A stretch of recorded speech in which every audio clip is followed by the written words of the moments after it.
అనంతపురం జిల్లా ఉరవకొండ నియోజకవర్గంలో వెన్నుపోటుకు రెండేళ్లు పేరుతో నిరసన కార్యక్రమం నిర్వహించారు వైఎస్ఆర్సీపీ నేతలు.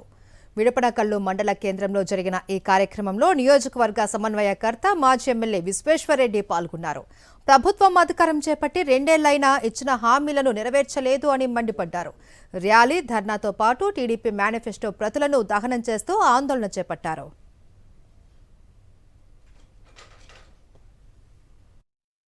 ప్రపంచంలోనే ఎవ్వడు చేయనన్ని హామీలు, అబద్ధపు మాటలు చంద్రబాబు నాయుడు గారు చెప్పడం జరిగింది. అప్పుడే ప్రశ్నించిన వారికి నేను సంపద సృష్టిస్తా, ప్రతి హామీని అమలు పరుస్తా అని చెప్పినాడు. ఆడవాళ్లకు ఒక్కొక్కరికి 18,000 రూపాయలు ఇస్తామన్నాడు. నిరుద్యోగ వృత్తి ఇస్తామన్నాడు.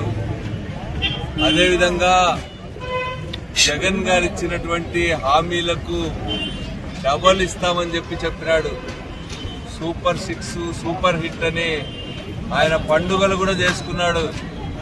కానీ ప్రజల్లో మాత్రం తీవ్రమైనటువంటి అసంతృప్తి ఉంది. ప్రజలను మభ్యపెడతా ఉన్నాడు చంద్రబాబు నాయుడు గారు అనేటువంటి అభిప్రాయం ప్రజల్లో తీవ్రంగా నెలకొంది.